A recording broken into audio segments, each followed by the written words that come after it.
A beautiful Saturday morning here in Sydney, Australia. I know too, just watching some YouTube videos over there in Atlanta. It's a beautiful fall day in southeastern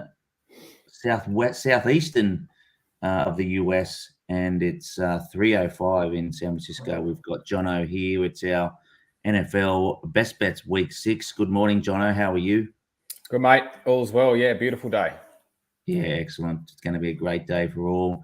We have some best bets for you. First of all, we're going to go through our results from last week, and it wasn't too bad. But we still got a win.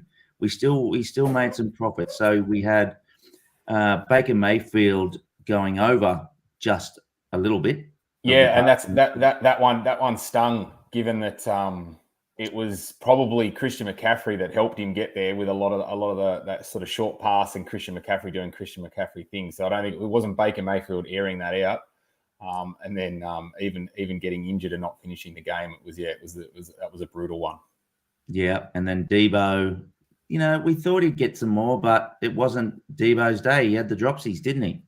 Certainly did. I think if he catches those balls, he probably gets, he gets the yards on the catches, and then he probably gets more targets because he's sort of, completing on those opportunities. And it just didn't go his way last week. And the big win here, Jeff Wilson Jr. going 120 yards, so 50 over what we said they would go, and then. Obviously, and of course, I thought was a great little insight from you, Jono. The Panthers going under 7.5 for the first half in terms of their points. So, What's your feeling on that one, mate?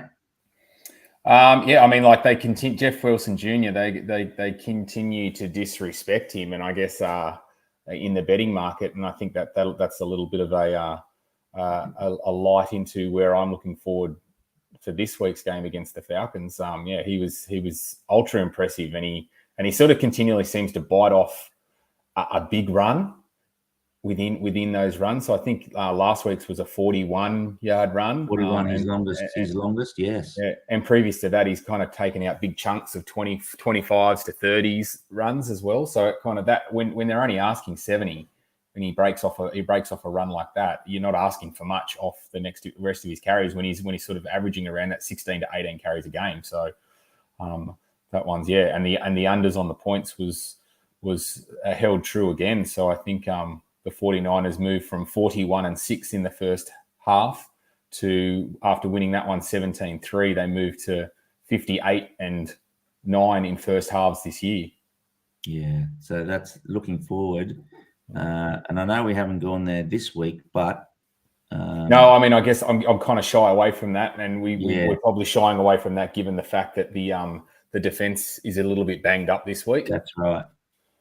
And this is what we provide for you here at Niners DNA, guys. We take into consideration all factors. So, but winner, chicken dinner, bit of Chinese for dinner that night. Absolutely. Anytime touchdown. That's right. This was the value bet in terms of obviously the price that was on offer and the fact that the 49ers had been playing so well, and they had I'd gone it 1 week and then didn't do it the next week stupidly instead of just sticking with the consistent method here, and here it was. It came through with E-Man picking off Baker Mayfield late in that first half, running it in. And in doing so, I put $226.88 in the back pocket. Great result. Well, off the back of a successful week, we had a profit on turnover. So let's go into this week, Jono. Now, I have to apologize. I have to go into my multi now. Yep, absolutely. I had one that missed. So New York Giants actually beat the Packers, and I took them with the handicap. So that was a win. Detroit Lions got beat 29-0. The Cardinals only went down by 1 point, so we got that one up, and the Raiders only went down by 3 points. So again, we got that one up. So I've got a little multi at the end. Yeah, that's a tough one. Jared Goff laid an egg. Laid an egg, and it could have been quite a nice little collect with the 4-leg multi paying $12.27. But nonetheless, we back up and go into this week with lots of confidence. Now, take me through your four-legger this week, Jono. Yeah, so this is a four-legger again. You can they are as singles. So if you're a big stakes person, you like to put a bit of money on the line. Here's some good singles for you, which you can also double up again into a 4-game same game multi or two game legs or 3 legs in the game as well, whichever your flavour. But I've gone there with Marcus Mariota. Again, unders. He's not a prolific thrower of the football. The Falcons' game is about running the ball. They're averaging around that 33 times that they'll rush the ball, and Mariota does use his legs fairly often in that, and as a result, the passing is down. Now, Kyle Pitts is questionable, leaving them with, to be fair, probably 2 players that they're probably going to target outside of Kyle Pitts, and that's Drake London and Zacchaeus. So I'd imagine that he can go under. We can go under again. I'm going back to it. Unders is something that I don't normally like to bet on, because I probably like to see, it's hard to back for someone to not do something when they're trending in a particular way. But that's one that I'm going to throw back in there again, just like Baker Mayfield last week. I thought I don't think Marcus Mariota has got someone like a McCaffrey that can get in that sort of after the catch yardage. So that's where I'm going there. And then Zacchaeus, who is he's the slot. He probably doesn't get a lot of targets, to be fair, in the Falcons offense. But what he is, and we were talking about it in the show yesterday, was that I probably have some question marks in terms of the 49ers secondary defense around the slot.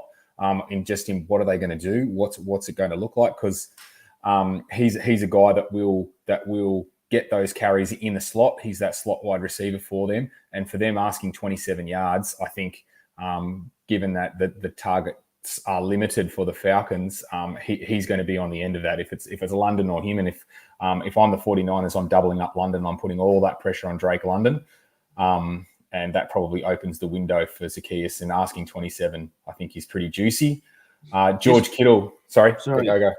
Sorry, John, before you say, but Zacchaeus is averaging 17.7 yards per catch. So based on what you've just said and that line, I think that's a very smart little wager. Yeah, I mean, you're saying two catches, and with that average that he's getting, and that's the thing. Like when he's catching, he's getting pretty decent yardage. Like, it's not just a little 4 or 5. It's up there at a good clip. George Kittle continues to trend upwards. You've seen it over his return since the Broncos game, and they're asking 42 yards overs in receptions, and I think that's money for jam on that one this week. That would be my number one option. If you're going to have a big stake crack, go at Kittle. Just given that, let them double team Deebo Samuel. Like, let them keep putting the pressure on Deebo. You got George Kittle there. They're down on troops in the linebacker position, and I just think this is just built for George Kittle. And Rod touched on it last night as well. George Kittle's games against the Falcons have always been a big game for George. So I expect him to hit that 42 over comfortably. So get on that one. And then we go back to our boy JWJ, who has just been on fire, and they're continuing in the betting markets to keep on to disrespect him. He's less yards this week than he was last week against a defense that I don't think is as stout as the Carolina Panthers were. And so they're asking for 68 yards. I mean, I know Tevin Coleman has come into the fold, but I still expect Jeff Wilson Jr. to be taking the bulk of the carry. I do note that Ty Davis-Price has been a full participant at training this week. But that doesn't mean, like Kyle Shanahan has shown in the past, that doesn't mean that he's going to jump in there at RB1. He won't be in there at RB2 either. I think he'll be at RB3, and they'll use him if required. So I don't expect to see much of that. So I expect Jeff Wilson Jr. to be banging in there and covering that 68-yard over rushings pretty comfortably. Well, mate, I think that's a really smart multi. That, to me, is begging and look, I know that you've got them as singles as well. Just to tell the punters out there, you can take them as singles, take them as doubles, triples, but I'm going to take the 4 because I think they're pretty, and look, we're punters, so we're confident. So I think that's a lock. So that'll be one of mine that is going in next week. Now we have some more for you. Our next slide goes into the price that you would get. Yeah. And that is $17.50. You can power play it with Sportsbet up to $19.75 if you have that option. So even $10 on that, $175. That's right. That's a good chunk return. That's a beautiful chunk return. All right. So on to the next. We have this was just that 3-legger where if you don't like to touch the unders for Mariota, you can still get a pretty juicy $7 or $7.70 on the power play for those three. Yeah, exactly. So if we go back here, it's $17.50 with the 4-leg, but you're only losing, you're not losing a huge amount going to the 3-leg, and that's also, again, for me, very much a very attractive wagering proposition. And then here's one for you that this is my value. Yeah, here's the value, and I like the value. So this is my value bet. If Sportsbet had a market at the moment, and this is my plea to Sportsbet, there's other wide receivers in this game. I'd be going Juwan Jennings. So I'm going to watch the market right up until kickoff to see whether Juwan Jennings comes out for the overs on receptions, because he's the likely candidate to have something on offer around the 18-yard mark for overs total. Right. So that's where you go there. Same with our boy Juice. I think they're using Juice a lot more in the pass game because they're just not like defenses just don't like, they just probably don't regard him, or they're thinking, we've got bigger issues here to worry about. So he's been a target as well, and he's the likely person to have a target yardage of about 7 or 8 yards. So if those markets come alive, jump on that, because that they are going to happen. I think Juwan Jennings, given that the Falcons' red zone defense is awful, that if we can get ourselves down in the red zone, someone like Juwan Jennings is that big body target, can get himself into the end zone for you, and there's some great value there at $8.50. He's due. And look, I think looking at last week, he nearly got in the end zone himself. So again, as you like to say, and I like you, the worm is trending up. And again, at $8.50, anytime touchdown score, I think that is a beautiful little option for punters out there. And also, you could even add that to one of your multis to fatten the price. Absolutely. To get you some I think that 4-legger, if you add that to it, it takes it to about $120. Well, there you go. So you just got to have a monkey on that little fiver, and you come off with quite a nice little tidy profit. So this week for me, I've gone a 3-legger. Now I've taken the New York Jets just with the start 7.5 over the Packers. I think the Packers are a team thinking using your terminology, Jono, are a team that are trending down a little bit. I think Rodgers is having a subpar year. There's been talk that he's going to retire after this year. I think he's got his mind on other things.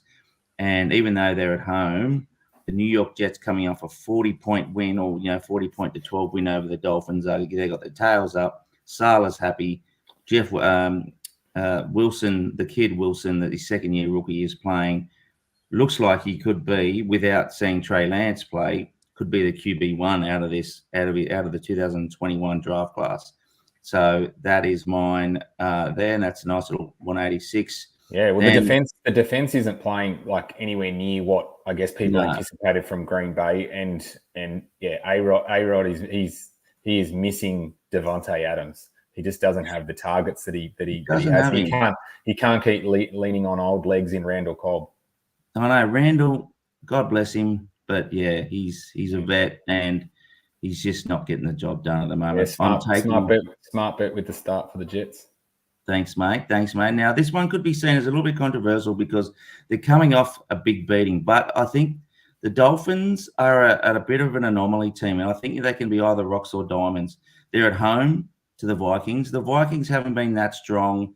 Look, their record is 2-3. No, what is the Vikings record, mate? If you've got that. No, they're pretty good. I think they're 3-2. They're top of the 3-2. Yeah, that's right. They're top of their division. But and we know that Tua's not going to be playing. But Jacoby Brissett, he's a very good quarterback, and I think he'll get the job done for us this week. Vikings are 4-1. Apologise. 4-1. Sorry. Well, 4-1 and 3-0 in their division. They're going very well. They're going well, but I just think it's a little bit. If you look at, let's look at who they've played. Let's look at the scores. Have you seen who they've been playing? Well, they played 3 in division games, so I mean, and the division itself is not to be fair, is not as strong as other divisions with the Bears. They beat the Bears last week by only 7 points, right? And you look what the Commanders beat them last night. So I think there's a bit of a false economy around them. I'm not using I'm just trying to get a little bit of value for the punters, taking them straight out. They beat the Packers in week 1, which was, showing what the Packers have shown this year. Exactly. They're wobbly at best. Yeah. And then our 49ers at the line, I think they will beat them by more than 4.5 points. I did have a score of mine last week that was under that line, but just with the multing it up with the third leg, I'm betting that we'll get the job done with minus 4.5 and get it, a score line of 27-19 or something like that. So that if you multi those up with the 3 legs, you get $8.66, $10, $20, $30 on that. Or if you're a bigger punter, go for your life, have 50 on it, and hopefully next week we can show you 3 ticks on the multi there, mate. So let's do a quick recap of our bets this week. If we just go through them, we have these are some singles that you can take. Just take them through us again for us, Jono. Yeah, so we've got Marcus Mariota to go unders on his passing yards. So we're looking for less than 192 yards. Zacchaeus, who is probably the second option if Kyle Pitts is out as well as a wide receiver, for over 27. I think that's a good bet. Kittle, he's trending in the right direction in terms of his involvement in the pass game for the 49ers. So asking 42 yards or more is a great bet in my opinion. And then we're looking to go back to the well with Jeff Wilson Jr., where we got him at over 71 yards, I think it was last week, and they're asking for less this week, which I can't understand. So you can multi that all up in a $17.54 game same legger and jump on that, or you can take out the unders if you're not a fan of that and jump on and get them around 7 or 7.70 in the power play. And the value, that big value bet, jump on Juan Jennings. As I said, the red zone defense for the Falcons has been awful this year. So if we can get ourselves down into that territory, I expect a big back like him to make his presence felt. Beautiful, mate. Well, look, it's another attractive wagering week for us here at Niners DNA. I think, Johnny, you've provided some great value for the punters. I hope my multi gets up this week. And look, everyone, have a great weekend. Look forward to, with our Sydney siders or our Australian viewers, we'll be all getting up at 4 a.m. to watch the Niners play. Hope your team does well. But until we do our instant reaction show, we will see you very, very soon. Bye now. Go Niners. Go Niners.